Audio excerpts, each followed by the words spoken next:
Baik, perkenalkan nama saya Iputu Agus Putra Negara dengan NIM 21055551044. Di sini saya akan menjelaskan tentang konsep basis data.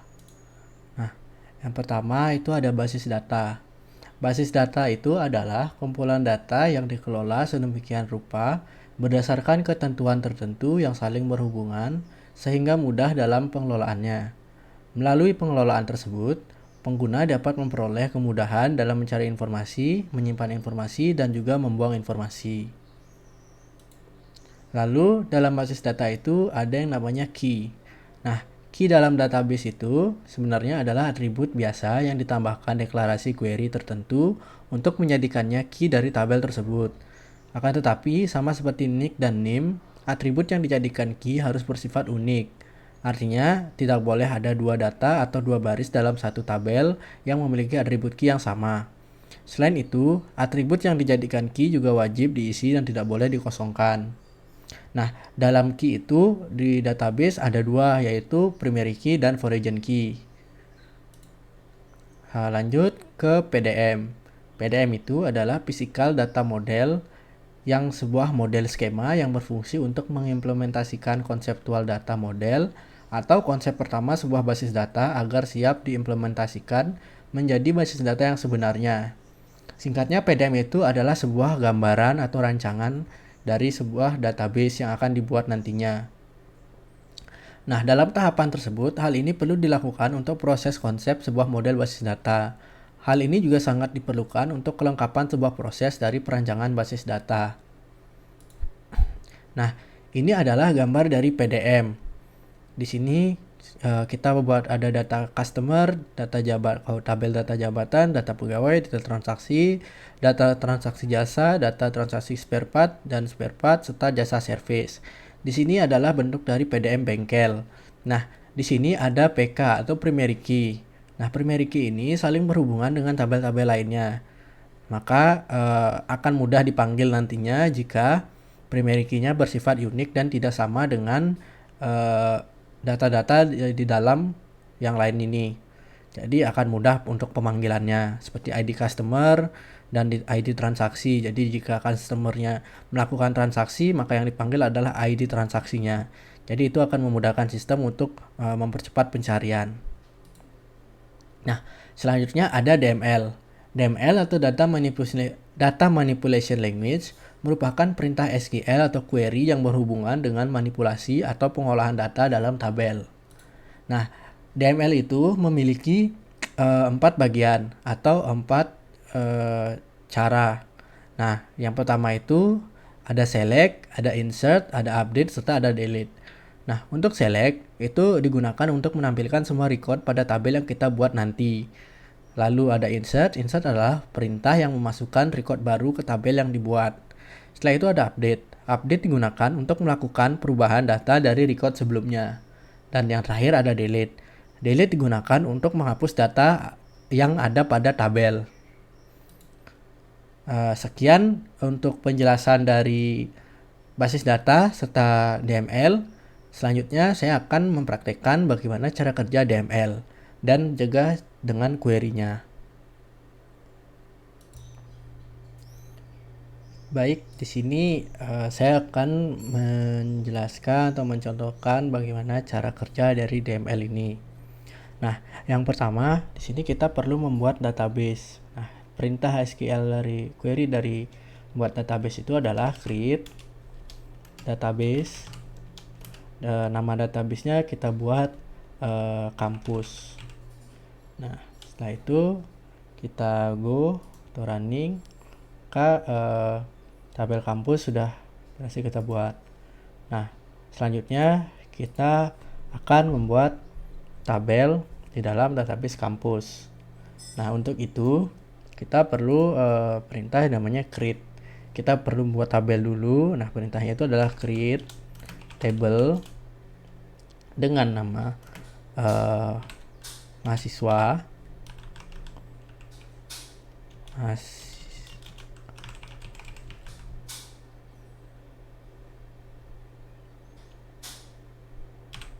Lalu kita isikan dia dengan apa-apa saja nanti atribut di dalamnya. Nah, baik, yang pertama kita perlu panggil dulu database-nya. Di sini nama database-nya adalah kampus. Lalu kita panggil atau kita isikan nanti atribut apa saja yang akan berada di dalam tabel mahasiswa ini. Nah, kita buat pertama adalah ada name dengan tipe data int atau integer yang berjumlah 5. Nah, lalu kita buat nama.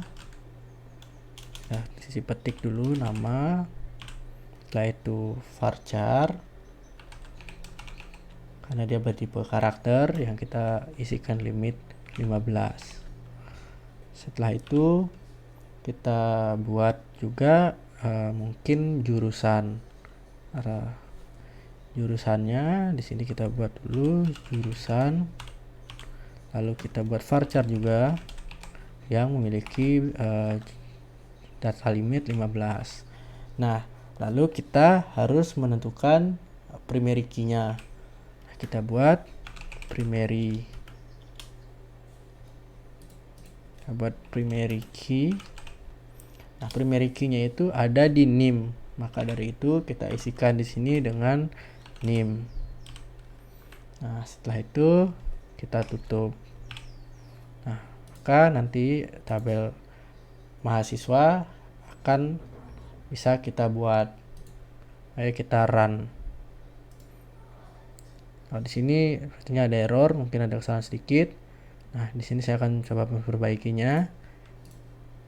Yang error di sini adalah tanda petik ini. Nah, ini tanda petiknya kita ubah dulu.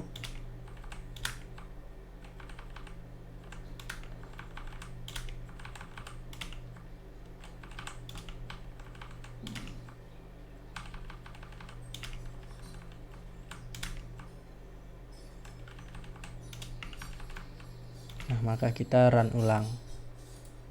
Nah, di sini query-nya sudah benar dan SQL sudah berjalan. Di sini juga sudah tersedia tabel mahasiswa.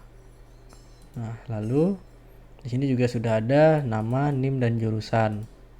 Seperti itu. Nah, selanjutnya untuk menambahkan data ke dalam sini, ke dalam tabel ini, nama, NIM, dan jurusan ini, kita buat lagi pada bagian SQL-nya. Kita buat perintah insert. Nah, di sini sudah ada insert into tabel mahasiswa.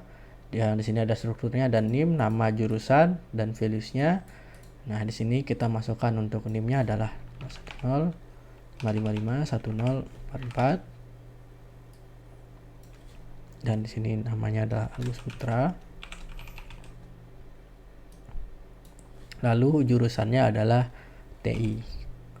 Nah, selanjutnya kita go dan jalankan. Nah, di sini juga sudah berhasil untuk query-nya.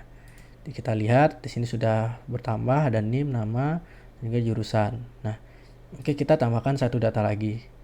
Di sini kita insert nama, kita values-nya buat 10 555 1045. Nah, di sini namanya adalah mungkin Budi. Nah, di sini Budi masuk ke TI juga. Nah, seperti itu.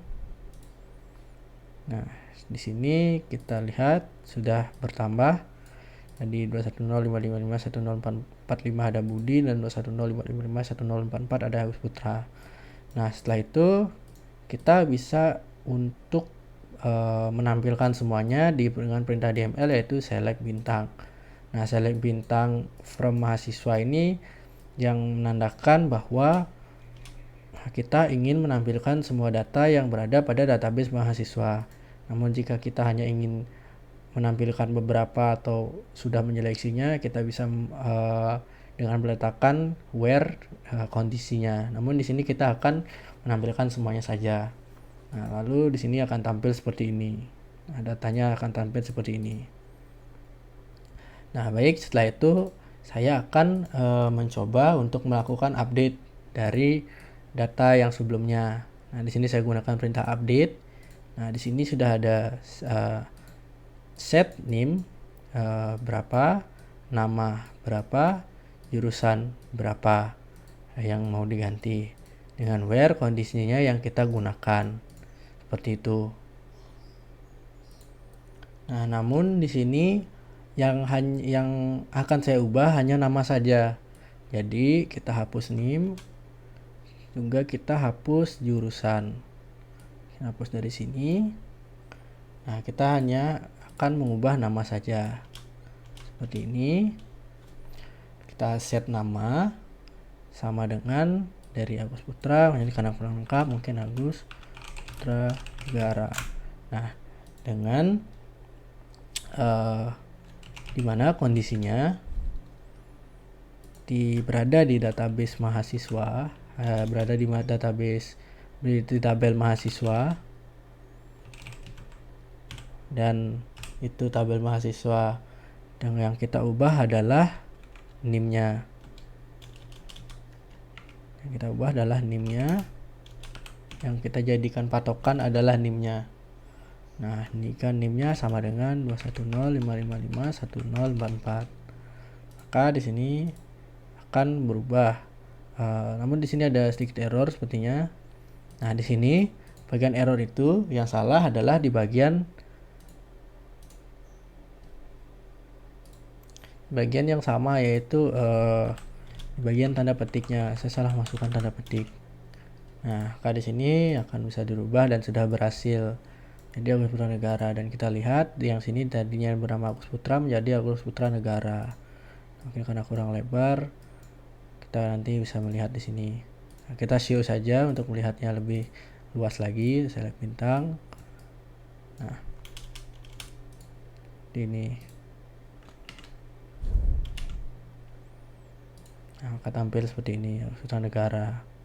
Nah, lalu jika kita ingin menghapus data yang ada tadi, kita gunakan perintah delete. Nah, kita delete from mahasiswa, di mana dari tabel mahasiswa itu yang kita lihat atau jadikan patokan adalah NIM-nya. Maka ada situ NIM. Nah, NIM-nya itu sama dengan 210.555.1044. Nah, jadi kita di sini tuh kita mendelete dari tabel mahasiswa, di mana di tabel mahasiswa kita menyeleksi sesuai NIM, yang dimana NIM-nya itu bernilai value-nya ini 210.555.1044. Lalu kita jalankan. Nah, di sini akan ada alert. Ya, do you really want to execute delete from mahasiswa, where mahasiswa, NIM sama dengan 210.555.1044. Nah, kita klik OK saja. Lalu di sini sudah berhasil dan one row affected. Nah, kita lihat, dan di sini NIM yang tadi 210.555.1044 sudah berhasil terhapus. Nah, baik, sekian penjelasan dan cara kerja dari SQL DML yang saya gunakan di PHP MyAdmin. Sekian saya ucapkan dan terima kasih.